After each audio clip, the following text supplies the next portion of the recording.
what is Milwaukee Protocol and how it was introduced in the early 2000s in the United States. The story unravels behind Milwaukee Protocol is as follows. A girl was admitted after being bitten by a bat in one of the hospitals in the United States. Ac- Actually, she was bitten by a bat 37 days ago. She hasn't shown any symptoms in up to 37 days. Since then, she started showing symptoms of fever, malaise, and general weakness, and so on. So she was admitted to a hospital, and her symptoms exacerbated. So one of the doctors, uh, the name of the doctor is Mr. Willoughby, who introduced Milwaukee Protocol. Instead of giving vaccines, he put this girl into a medically induced coma to suppress the brain function, which could give brain uh, sufficient time to produce a robust immune response against the rabies virus. So this was a brief story behind the introduction of Milwaukee Protocol. So we are going to see the protocol in detail. Let me share the screen for further details.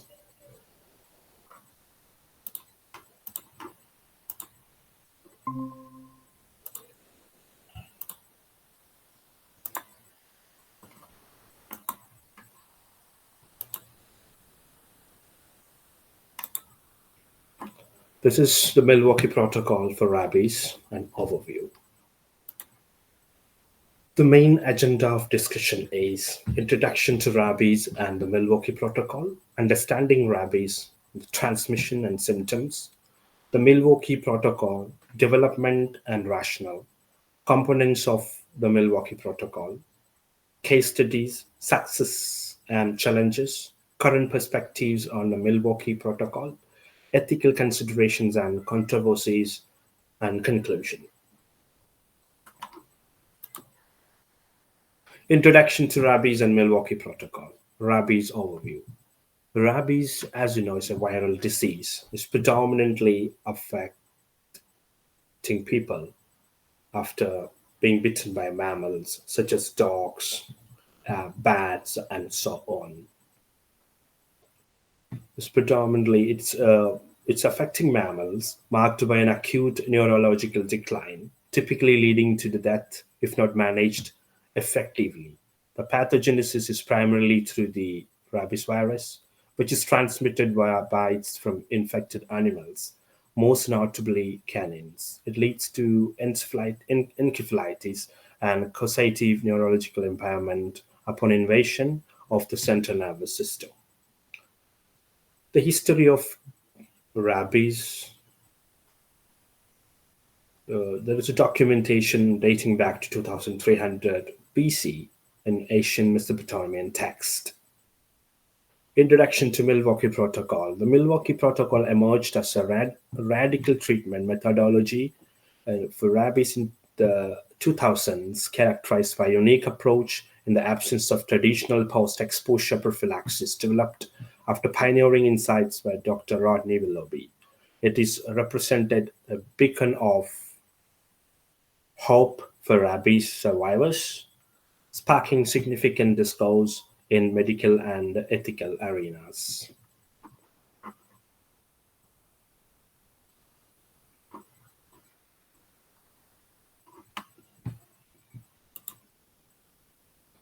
Before going to in before going to the details of Milwaukee Protocol, we are going to see how rabies is affecting in people. For example, such as the transmission and symptoms. The transmission methods. The transmission of rabies virus is primarily transmitted through bite wounds inflicted by infected animals, predominantly dogs. The saliva and infected animal contains a virus, and the saliva of an infected animal contains the virus, and in the break in skin integrity facilitate potential infection. So, moreover, rare cases have been reported regarding transmission through organ transplants and aerolized droplets in bat caves. Symptoms of rabies. Initial symptoms present with non-specific influenza-like signs, which can include fever, malaise with generalized body pain, and localized pain at the bite site. As the disease progresses, neurological symptoms appear, which includes confusion, aggression, and hydrophobia, ultimately leading to paralysis and death. Incubation period. The incubation period for rabies typically ranges from 1 to 3 months, but can be variable, extending up to several years, depending on the factors such as the site of entry and the viral load. Variances on individual immune response also significantly influence disease onset, making timeline predictions unpredictable. The Milwaukee Protocol, development and rationale. The origin of the protocol we are going to see now. The Milwaukee Protocol originated in response to a desperate case when traditional rabies treatments fail.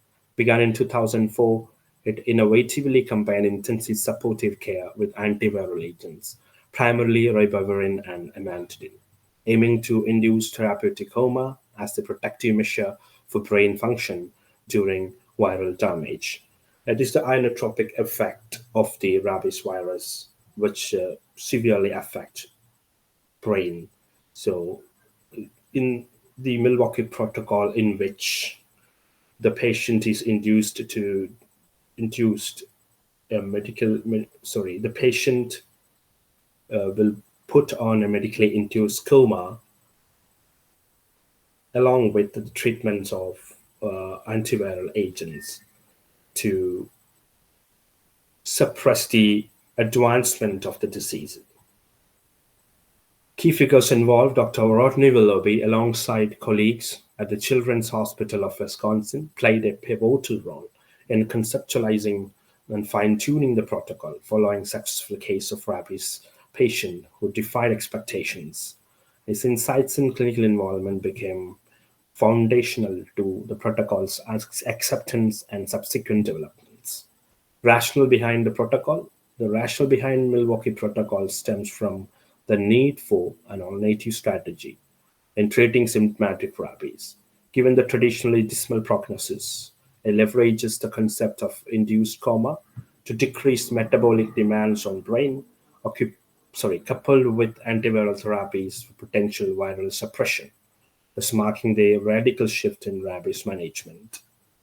The as you know, the main rationale is behind just experimenting alternative treatment for those who show symptomatic rabies. So generally, symptomatic rabies is difficult to be treated.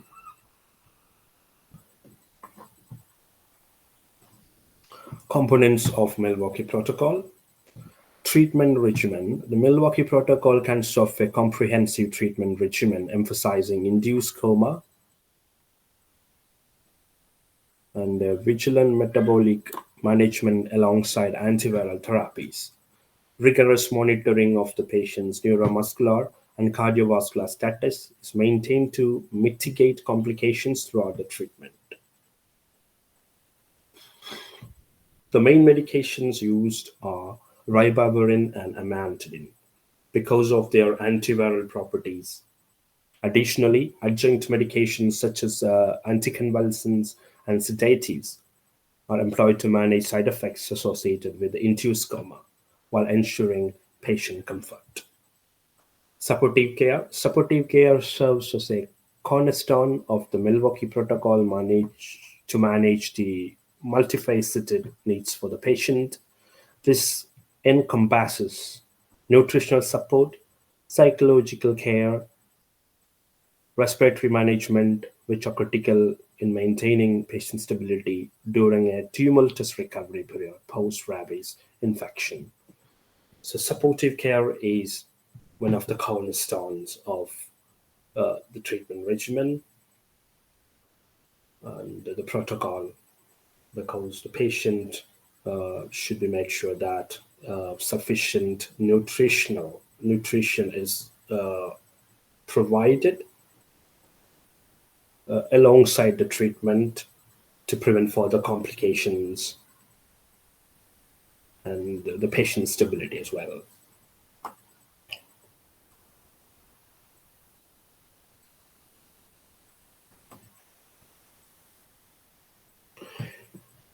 Evaluating real-world applications of the Milwaukee Protocol, several landmark cases have been showcased the efficacy of the Milwaukee Protocol, most famously that of Jenna Gis, who was treated for the first time by using this protocol. She's the first individual to survive symptomatic rabies. Her recovery galvanized further interest in replication of the protocol, inspiring hope within the medical community.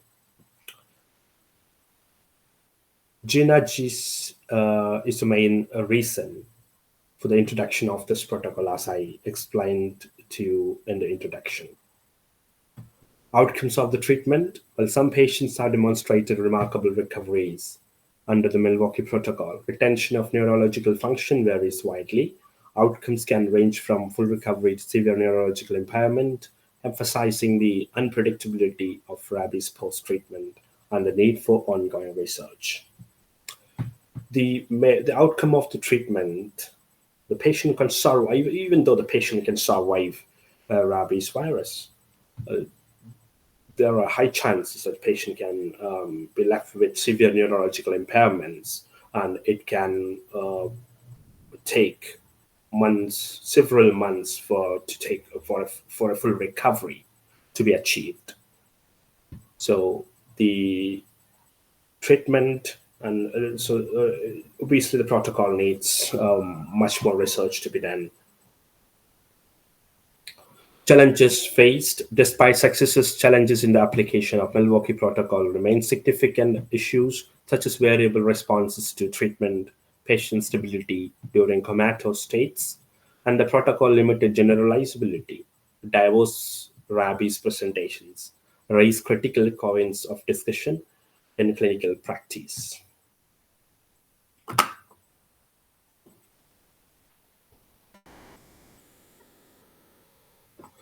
Current perspectives on the Milwaukee Protocol. Leading experts in the field express a mix of cautious optimism and critical scrutiny regarding the Milwaukee Protocol, often citing the need for rigorous clinical trials to establish clear efficacy. Many advocate for balanced integration of the protocol within comprehensive rabies management strategies, acknowledging its potential benefits and limitations. So several experts have opined that it needs further research because the patient's full recovery is still a question mark. Full recovery, which means recovery without a neurological impairment. Comparative analysis with traditional rabies treatment. A comparative analysis reveals stark difference between conventional rabies post-exposure prophylaxis and the Milwaukee Protocol's approach to symptomatic cases. Traditional methods emphasize vaccination and rapid immune response, while the protocol seeks to manage the onset of symptoms through intensive care regimens. Evolving practices. The Milwaukee Protocol has catalyzed shifts in clinical practice, prompting consideration of innovative approaches to other diseases with limited treatment modalities. The evolving practices reflect a broader trend toward personalized medicine, advocating for tailored interventions based on individual patient context.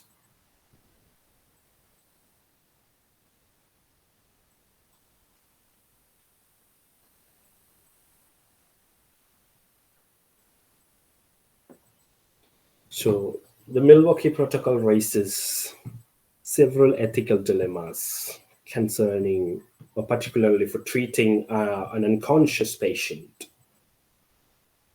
The debate revolves around balancing the urgency of intervention against rights of individuals, especially when outcomes can be unpredictable, complicating the ethical landscape. Certain controversial cases, including reported failures and subsequent public scrutiny, have ignited discussions about the appropriateness of employing experimental treatments. Critics highlighted concerns regarding potential adverse outcomes and the ethical responsibility of medical providers to ensure beneficial interventions. So we are moving to the public health implications of this protocol. The Milwaukee Protocol's implications extend beyond individual cases, influencing public perceptions of rabies and treatment efficacy. The controversy surrounding its applications pose such challenges for public health messaging, particularly in communities with prevalent rabies risk, underscoring the importance of clear communication and education. So it can conclude like this: although Milwaukee Protocol has saved several patients' life, uh, it's still it's still a debatable issue because the patients can sometimes cannot be saved, and even if they are saved, they can be left with severe neurological impairment, which will take months and years to recover fully. So, from my point of view, Milwaukee Protocol can be applied if there are no other options left for treatment. The conventional treatment of rabies should be given priority. People should concentrate more on taking vaccinations, receiving vaccinations uh, after being bitten by any mammals such as dogs, bats, cats, and so on. So it should not be taken lightly because uh, nobody knows if the animal is infected with rabies virus. If so, the patient or the victim can show symptoms which can be fatal if not managed properly. So it's safe to receive the vaccinations and immunoglobulin before the symptoms appear, even if the animal does not to be suspected of contract contracted rabies virus. That's all. And we are going to the slide. The Milwaukee Protocol signifies both the monumental, it's a monumental leap in rabies, undoubtedly, treatment and a call for continued research, understanding rabies transmission, symptoms, and protocol components shed light on the complexity surrounding rabies management and emergency responses. So, final thoughts: as rabies remains a significant public health concern globally, innovations like the Milwaukee Protocol paved the way for interdisciplinary approach in treating complex diseases. The future demands a collaborative effort to refine rabies management practices and enhance patient oriented outcomes. Thank you.